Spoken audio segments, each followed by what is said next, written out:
Hello.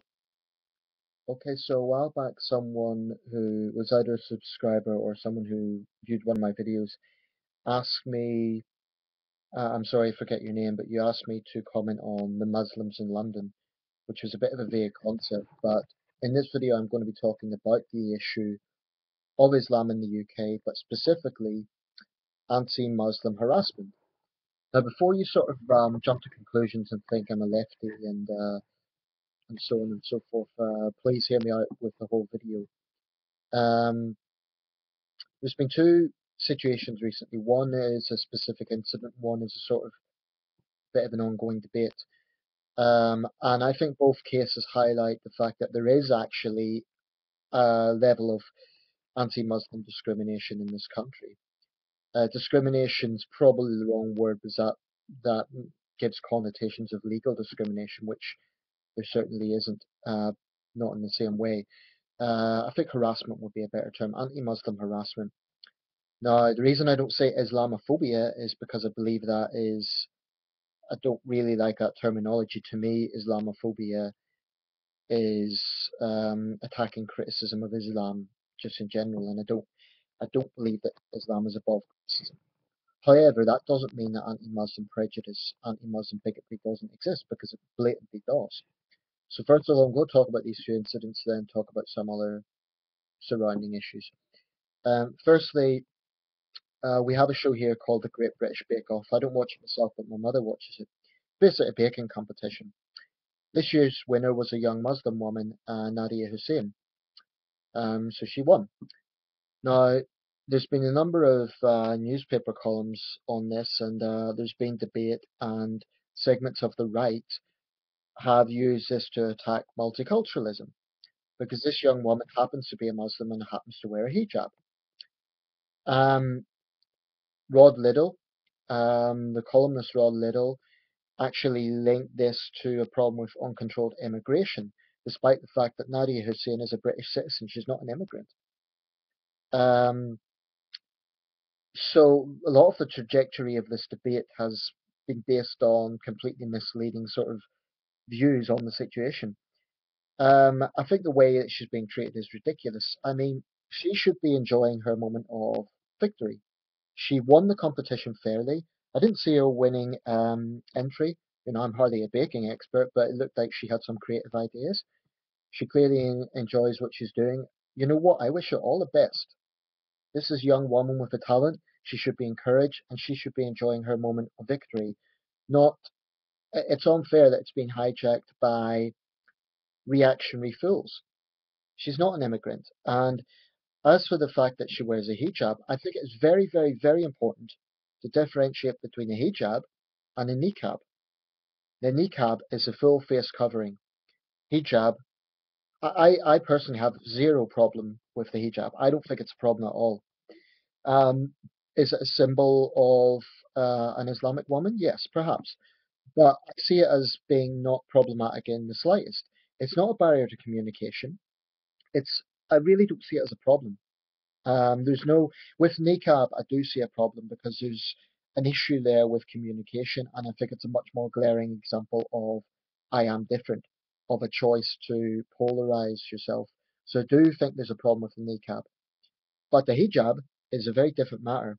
Um, and let's not forget early versions of that sort of head covering. They went through different names, but they can be found among Christian nuns and certain Jewish orders. So it's not actually unique to Islam in that sense. Um, I've got no problem with it, and I think it's ridiculous people are attacking this young woman. And you know what's ironic, and what they seem to have failed to notice, is actually they have something in common with the Islamists, with hardline theocrats, and that is the Islamists have a problem with this young woman being on television.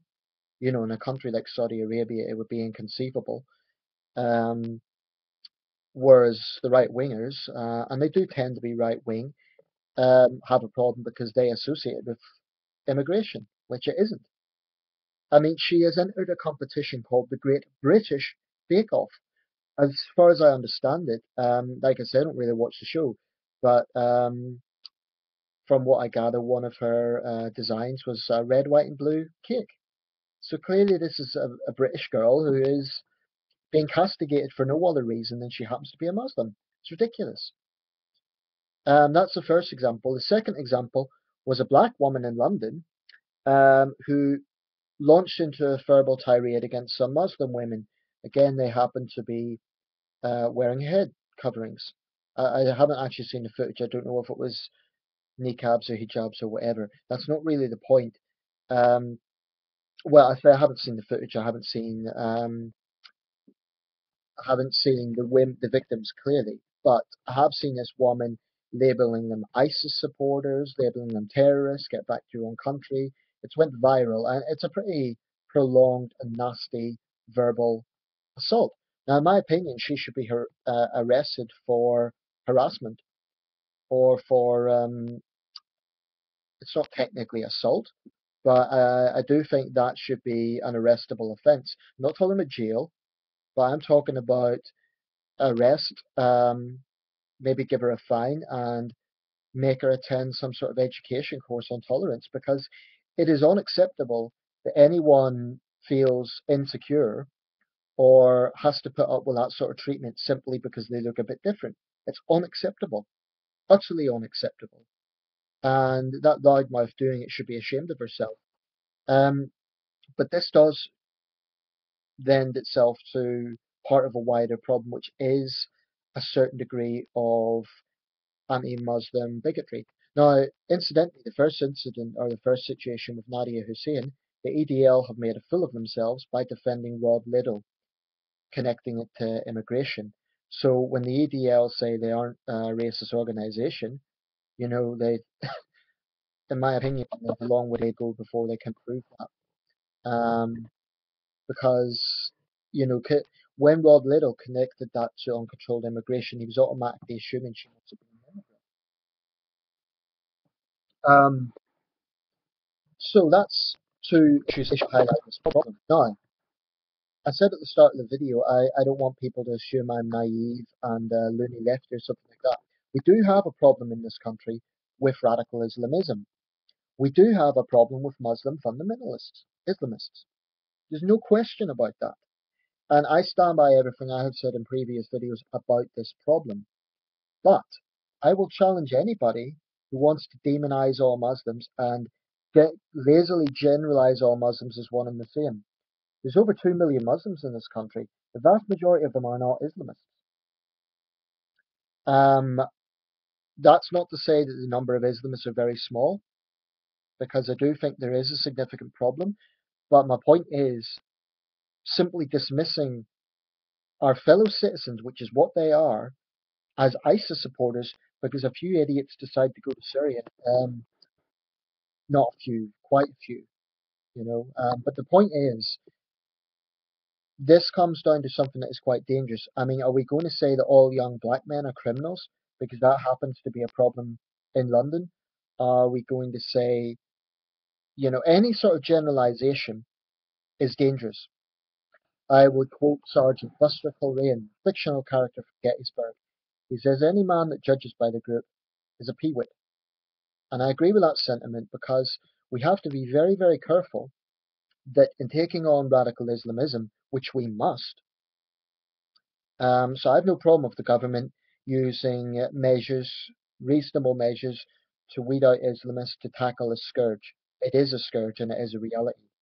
But we have to be very careful that anti-Muslim hate crimes are treated as just as seriously as any other sort of homophobic hate crimes or racist hate crimes of any other kind. It is unacceptable that people are made to feel that way simply for being different. It's ridiculous.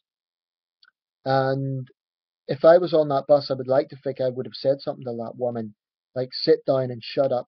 You don't know what you're talking about. They're minding their own business, leave them alone.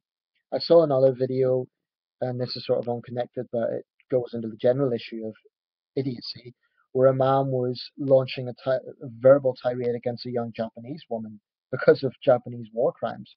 This was on the London Underground or somewhere.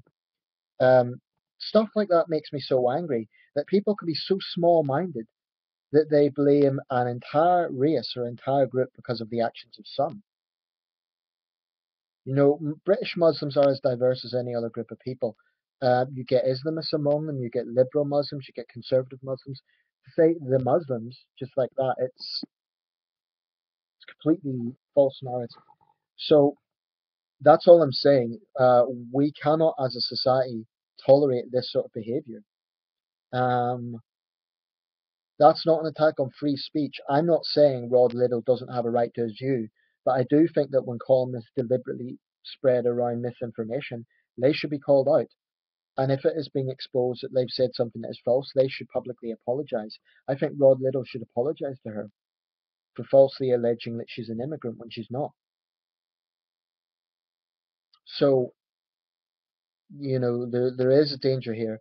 And you can take this issue seriously whilst at the same time recognizing there is a problem from Islamism.